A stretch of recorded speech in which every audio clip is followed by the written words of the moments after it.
Hola, hola a todos. En este video vamos a ver un poco de anestesia, ya que lo vamos a ver solamente en 2 videos por si acaso, pero lo importante es esto. Anestesia habitualmente es una pregunta en el Alumnacom y a veces no es ninguna por si acaso, ¿ya? Sin embargo, en general son preguntas relativamente predecibles, así que las vamos a ver, aunque sea de manera rápida, los distintos temas, ¿ya? Empecemos con estos 4 temas: la evaluación preanestésica, el riesgo en anestesia, ¿ya? Los tipos de anestesia como para la nomenclatura en general, y finalmente el manejo de la vía aérea, en el sentido en que la pérdida de la vía aérea es una de las causas más importantes de morbimortalidad asociado a la anestesia misma, ¿ya? Empecemos con evaluación preanestésica, ¿ya? Lo importante acá es que el objetivo más importante es evaluar y minimizar los riesgos, ¿ya? Aparte de eso, evaluar la vía aérea, como habíamos dicho recién, y finalmente elegir tanto el tipo de anestesia como los distintos fármacos que se van a administrar durante la cirugía, ¿ya? Ahora, en general se hace con una completa anamnesis y examen físico, o sea, es una evaluación bastante clínica por si acaso, más una anamnesis remota importante, ¿ya? O sea, hay que preguntarle en particular por las alergias a los medicamentos, por ejemplo, por las enfermedades previas, etcétera, en el sentido en que eso me va a cambiar, por ejemplo, el tipo de anestesia que le vamos a dejar, revisar sus exámenes y revisar además los medicamentos que está tomando, en el sentido en que en particular hay 2 que hay que suspender, que es el tratamiento anticoagulante oral y la aspirina, los antiagregantes, en el sentido en que aumentan el riesgo de hemorragia durante la cirugía, ¿ya? Lo más adecuado es suspenderlo entre 5 a 7 días antes, por regla general 5 días antes de la cirugía suele ser suficiente, ¿ya? Ahora, del resto de los fármacos, los de la diabetes, de la hipertensión, de la dislipidemia, de la depresión, de lo que sea, por regla general se mantienen ya en una dosis estable, en el sentido en que lo ideal, por el contrario, es que no haya variaciones en sus niveles, ¿ya?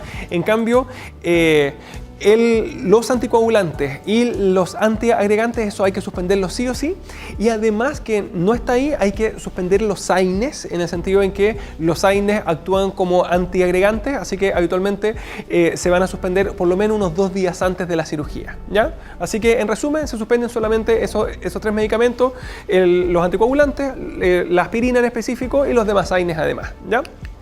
Ahora, respecto al riesgo anestésico, ¿ya? La ASA, la American Society of Anesthesia, o como sea que se diga eso, la Sociedad Americana de Anestesia, ¿cierto? Hizo una clasificación del riesgo de los pacientes, y sepan que en general lo único importante es que eso va a determinar el riesgo de complicaciones en la cirugía y por la anestesia misma, ¿ya? El ASA 1 es absolutamente sano, sin ningún factor de riesgo, una persona de buen pronóstico en general, ¿ya? El 2 es aquel que tiene alguna enfermedad crónica pero que está compensada sin daño a los órganos blancos, ejemplo, una hipertensión arterial, una diabetes, etcétera, ¿ya?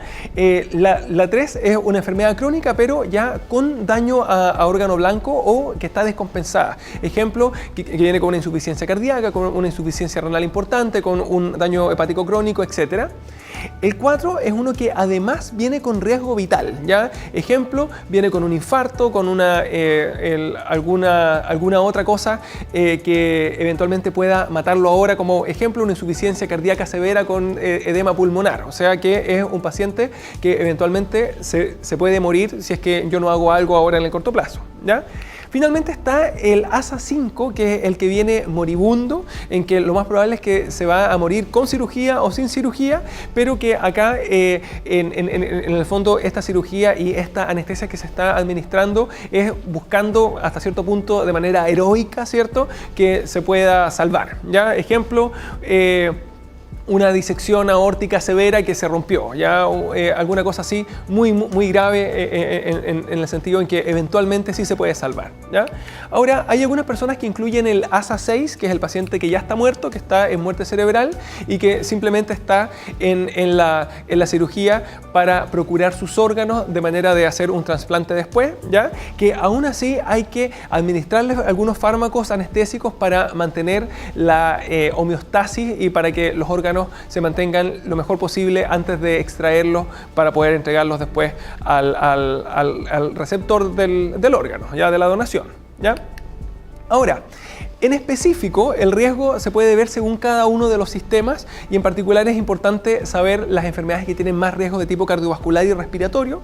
El riesgo cardiovascular, lo que más riesgo me da es una insuficiencia cardíaca severa, o sea, un paciente con una fracción de eyección muy baja y que anda mal, ese es el que tiene más riesgo de complicarse, ya sea choqueándose con edema pulmonar, etc. ¿Ya? Segundo lugar, un infarto que haya ocurrido hace menos de 6 meses. Eso tiene mucho riesgo, al punto que ahí está subrayado en el sentido de que si un paciente se va a hacer una cirugía electiva, ejemplo, se va a operar de una hernia que está no complicada y que ha tenido un infarto hace menos de 6 meses, lo más correcto es esperar a que hayan pasado al menos estos 6 meses o incluso se puede esperar más hasta que haya pasado un año, en el sentido en que hasta los 6 meses cuando el riesgo es más alto y hasta el año todavía sigue habiendo un riesgo más o menos importante, ¿ya? Después de eso, la estenosis aórtica, hay que saber, se ha preguntado, es la valvulopatía más riesgosa en general y es en particular bien complicada durante la anestesia en el sentido en que, ya que disocia o separa al corazón del árbol vascular en general de la aorta porque está tapada, ¿cierto? En ese caso es mucho más frecuente que se hipotense y que haya algún otro tipo de complicación cardiovascular, ¿ya? Ahora, aparte de eso, todo lo demás, cualquier cosa que a ustedes se les ocurra que tenga riesgo cardiovascular, aumenta el riesgo cardiovascular. Ejemplo, que sea fumador, que haya tenido un infarto hace más años, que sea dislipidémico, diabético, hipertenso, etc. ¿Ya? Desde el punto de vista respiratorio, lo que tiene más riesgo es tener una espirometría alterada, en particular si es de tipo obstructivo, o sea, en resumen, que tenga un EPOC, ¿ya? Una enfermedad pulmonar obstructiva crónica, eso es lo que tiene mayor riesgo de todo, ¿ya? Ahora, segundo lugar, la cirugía abdominal y luego la torácica, en el sentido en que la cirugía abdominal, como duele al respirar, va a generar hipoventilación con riesgo de que se formen atelectasias y luego se infecten y hagan neumonías, etc. ¿Ya? En la cirugía de tórax, por lo mismo, obviamente, si es que yo abro el tórax, hay más riesgo de que haya alguna complicación en el tórax mismo, ¿ya? Y finalmente, todo lo demás que se les ocurra, que tenga antecedentes, de ejemplo, de fibrosis pulmonar, de que sea fumador, etc. ¿Ya? Respecto al riesgo de vómitos, esto es algo que hay que saberlo por cultura general. En general, esos son los 5 factores de riesgo: que sea mujer, las mujeres vomitan más que los hombres; antecedente del uso de opioides durante la cirugía o antes, ¿ya?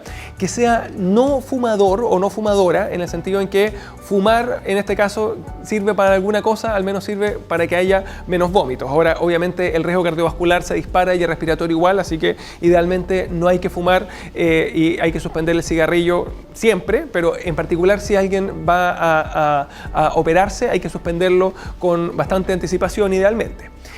Finalmente, que tenga náuseas, ya sea en cirugías anteriores, que ese es un factor de riesgo per se, o bien como un factor de riesgo aparte, que en general tenga una historia de náuseas importante. Ejemplo, me da náusea la comida, los malos olores, andar en auto, andar en avión, etc. Eso aumenta igualmente el riesgo de náuseas y de vómitos postquirúrgicos, que quede bien claro, es una complicación frecuente y muy molesta, así que hay que evaluarlo y hay que minimizarlo, ¿ya? Finalmente, ¿qué cosa tiene más riesgo, la anestesia general o la anestesia raquídea o espinal? La verdad es que tienen el mismo riesgo. Ahora, si bien se complican con enfermedades o con complicaciones diferentes, el riesgo de muerte y de complicaciones graves en general es exactamente igual, ¿ya? Respecto al riesgo de una laparoscopía versus una cirugía abierta, en este caso la laparoscopía es mejor, ¿ya? O sea, en general, si es que es un paciente que viene con algo de riesgo, lo ideal es hacer un abordaje por laparoscopía si es que está disponible, en el sentido en que tiene menor morbimortalidad por regla general, ¿ya? Ahora, vamos a ver un poquito de los tipos de anestesia. Acuérdense que la anestesia puede ser de tipo general, puede ser una anestesia regional y finalmente puede ser anestesia local. Esos son como los 3 grandes grupos, por si acaso, más las mixtas, ejemplo, que sea general más una espinal. Eso puede ser también, pero en general uno los divide en esos 3 grupos, ¿ya? La anestesia general puede administrarse mediante gases anestésicos, que los vamos a ver más adelante, como los gases gases halogenados, por ejemplo, o bien se puede dar por vía endovenosa. Esas son las dos formas, e incluso se puede dar una mezcla de ambas también, ¿ya? Ahora, cuando se da por vía endovenosa, por regla general se administra un inductor, que es el fármaco que va a dormir al paciente. Se administra además un relajante muscular como para facilitar la intubación, más los analgésicos por regla general, ¿ya? En cambio, cuando se hace con los gases anestésicos, en general el mismo gas es capaz de cumplir con todas esas funciones, aunque muchas veces, como habíamos dicho recién, si uno las mezcla y da gases más la endovenosa, por si acaso, ¿ya?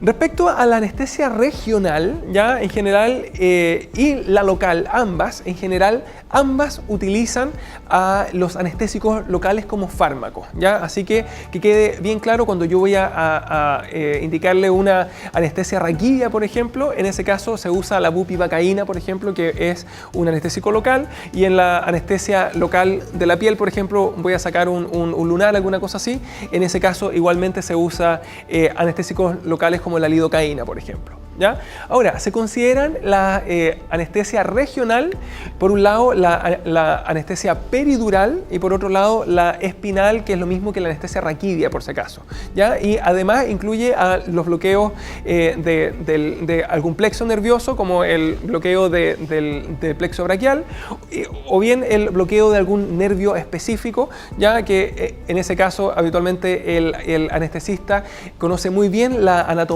del sistema nervioso, ¿cierto? Y busca el nervio, lo identifica con una electromiografía y le administra la anestesia local en ese punto. Fíjense, lo importante de la anestesia regional es que yo bloqueo la vía nerviosa sin dormir al paciente, pero ejemplo, yo bloqueo el plexo o un nervio para producir la anestesia en la mano. O sea, aún así estoy interviniendo una zona que está distal al lugar de la cirugía misma, ¿ya? En cambio, en la anestesia local se infiltra directamente en los tejidos, ejemplo, en la piel o en las mucosas, ¿cierto? Buscando el anestesiar las terminales nerviosas de manera directa, ¿ya? Ahora, respecto al manejo de la vía aérea, habíamos dicho que es la causa de morbimortalidad por la anestesia más frecuente que hay, por si acaso, seguida luego del error en la administración de los fármacos, ¿ya? Así que quede bien claro, lo más frecuente es la pérdida de la vía aérea, así que es un tema muy importante y habitualmente la pregunta de anestesia está relacionado con esto, o bien es por la administración de fármacos en el sentido en que se equivocan en el fármaco que hay que dar, ejemplo, estaba contraindicado por alguna razón, o bien se equivocan en la dosis del fármaco, así que en general los anestesistas son bien celosos, ¿cierto?, de su plato con distintas jeringas, con distintos fármacos, que no se los toque nadie, ¿cierto?, en el sentido en que tienen que ser muy cuidadosos en la administración y en el manejo de estas cosas, ¿ya? Ahora, vamos a ver en primer lugar algunos conceptos de la vía aérea, ¿ya? Que el concepto inicial es la intubación difícil, que por si acaso se define como la dificultad para instalar el tubo orotraqueal en un paciente que está sometido a la anestesia, ¿cierto?, por una persona experimentada o que sepa hacerlo, ¿ya? En general, los factores de riesgo para esto, lo más importante es la desproporción entre las partes blandas y las partes óseas, o sea, hay unas partes blandas que son muy grandes o bien las partes óseas que son muy pequeñas y eso hace que sea difícil hacer la laringoscopía y la intubación, ¿ya? Relacionado con esto está el índice de Cormack, que es la laringoscopía, y el índice de Mallampati, que es la inspección de la faringe, ¿cierto? Que lo que ven es justamente las partes blandas que tanto están tapando, en el caso de Cormack a la laringe, en el caso del Mallampati a la faringe, por si acaso, y en general cuando son grado 3 o grado 4, en ese caso suele haber alguna asociación con una vía aérea difícil por intubación difícil, ¿ya? Ahora, asimismo el cuello rígido porque va a dificultar la hiperextensión que hay que hacerla para poder intubar, y obviamente si es que hay un tumor o alguna alteración anatómica evidente, eso igualmente tiene el riesgo de que sea una intubación más difícil, ¿ya? El segundo concepto es el concepto de ventilación difícil, que en general es cuando uno ventila antes de intubar o bien después de haber intubado, ¿ya? Y se define como la dificultad de mantener una saturación sobre 90, igualmente por una persona entrenada en el manejo de la vía aérea, ¿ya? Ahora, los factores de riesgo, el que se dice que es el más importante, pero que es muy raro por si acaso, pero es el que tiene más riesgo, es la irradiación del cuello en alguna oportunidad anterior. Ejemplo, venía con un linfoma de Hodgkin en etapa inicial, se trata con su radioterapia, va a tener más riesgo en el futuro. Igualmente la falta de dientes, porque tiende como a cerrar la boca y a hacer difícil el instalar la mascarilla. Y finalmente la obesidad, ¿ya? En el sentido en que se suelen desaturar un poquito más rápido, ¿ya? Finalmente está el concepto de vía aérea difícil, que incluye las dos cosas anteriores, en el sentido en que tanto intubación difícil como la ventilación difícil se consideran parte de la vía aérea difícil. O sea, en resumen, la vía aérea difícil es la intubación difícil o la ventilación difícil o la mezcla de ambas, por si acaso, ¿ya? Ahora, respecto al manejo de la vía aérea difícil, hay que saber que lo ideal es preoxigenar, ¿ya? O sea, antes de dormir al paciente hay que administrarle por la mascarilla oxígeno al 100%, de manera que haya la mayor cantidad de oxígeno en la sangre antes de dormirlo, antes de tener que manejar la vía aérea, ¿ya? De hecho, hoy en día se recomienda hacer esto siempre y el no hacerlo se considera una negligencia médica, por si acaso, ¿ya? Ahora, hay varias alternativas para el manejo de la vía aérea. La más sencilla es la máscara laringia, que es muy fácil de instalar. De hecho, se hizo un estudio en que se comparaba gente bien entrenada con gente muy poco entrenada y ambos andaban bastante bien, que tiene como ventaja que se instala bastante fácil, pero tiene una desventaja que es importante, que es que no protege de la aspiración, en el sentido que eventualmente hay una comunicación entre el esófago y la vía aérea, así que no se usa en el estómago lleno, ¿ya? Sino que se usa en general en pacientes que vienen en un buen ayuno, ¿ya? Ahora, actualmente está el Fast Track, que es una máscara laringia más moderna que viene con un mango especial y que además va a permitir, el hacer una intubación a través de la máscara laringia misma. O sea, en el fondo es una máscara laringia más moderna que me permite además una intubación de la tráquea, así que es bastante bueno, bastante moderno y en general es lo que se utiliza más cuando hay una vía aérea difícil, ¿ya? Ahora, como otras opciones está la intubación con una guía, ya con un buggy o con algún alambre, con alguna cosa de ese tipo. La intubación guiada por una imagen, por un nasofiloscopio o por una videolaringoscopía, en el sentido en que hay algunos laringoscopios que vienen con video, ¿ya? Aparte de eso, la intubación vigil, que habitualmente se hace por la nariz. Uno dice, este paciente yo no lo voy a dormir hasta no haber asegurado la vía aérea. Y finalmente, el no hacer una anestesia general, sino que una anestesia regional, o sea, no dormir al paciente, ¿ya? O sea, en resumen, hay muchas formas de manejarlo. Hay que saber las ventajas y las desventajas de la máscara laringia, y hay que saber que lo más moderno y que más se usa en la práctica hoy en día es el Fast Track, aunque es un poquito más caro, por si acaso, ¿ya? Ahora, hay algunas situaciones especiales del manejo de la vía aérea que son importantes. Número uno, el trauma facial. El riesgo acá es que además haya una fractura de cráneo, ¿ya? Así que me contraindica la intubación nasal, ¿ya? En el sentido en que, si se acuerdan, el techo de la nariz viene con la lámina cribosa, que es una lámina muy delgadita, y el riesgo acá, si es que viene con un trauma facial importante, es que al meterle el tubo en el fondo vaya y termine con el tubo en vez de nasotraqueal, sea nasocerebral, y nadie quiere eso, ¿cierto? Eso es algo muy grave, así que ahí está absolutamente contraindicada la intubación nasal, ¿ya? En el caso del trauma cervical, el riesgo es que haya una lesión medular, así que obviamente no se va a poder hiperextender el cuello y seguramente va a tener que, una, inmovilizarse el cuello, y dos, usar alguna de estas técnicas que vimos antes para la intubación de la vía aérea difícil, en el sentido en que, como no puedo mover el cuello, seguramente la laringoscopía al menos va a ser un poquito más difícil, ¿ya? Finalmente está el estómago lleno, que es lo que más se pregunta, que el riesgo que tiene es el riesgo de aspiración, por si acaso, ¿ya?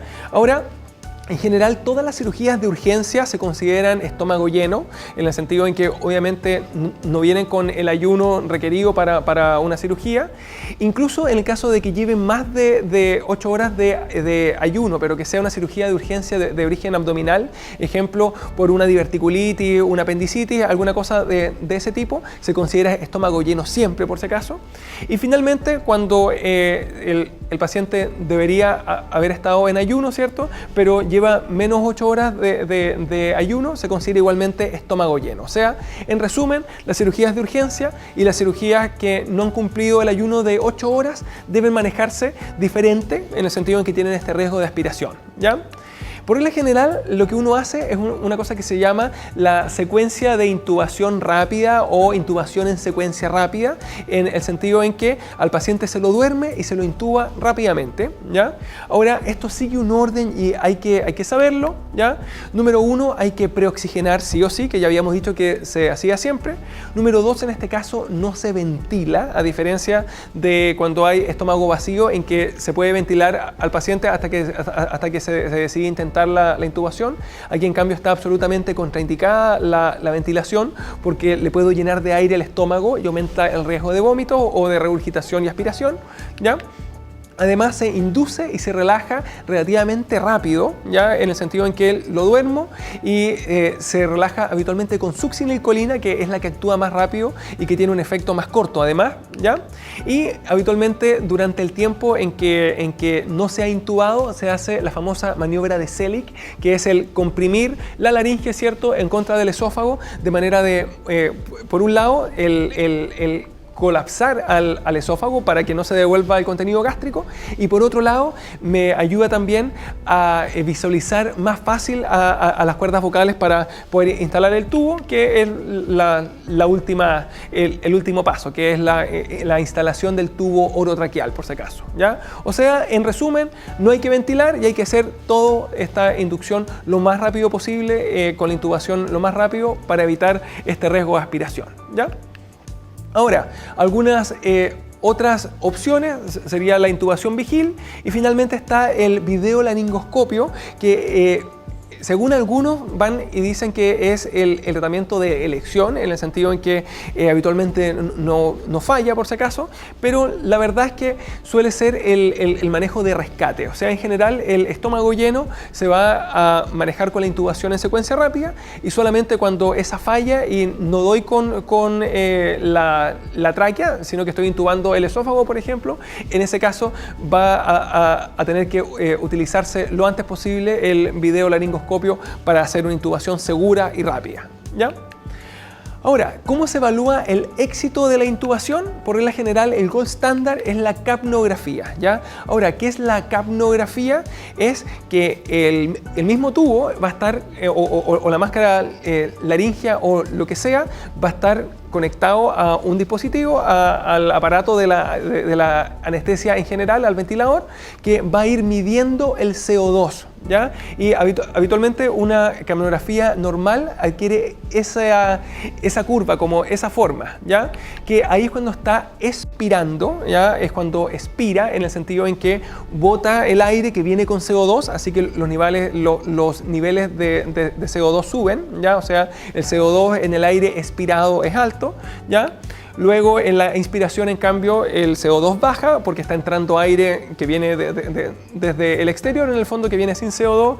Luego ahí, expira, que diga, inspira, expira, ¿cierto? ¿Y qué pasa si expira? Bueno, la talla mala, ¿cierto? Ahí es cuando el paciente se muere, por si acaso, así.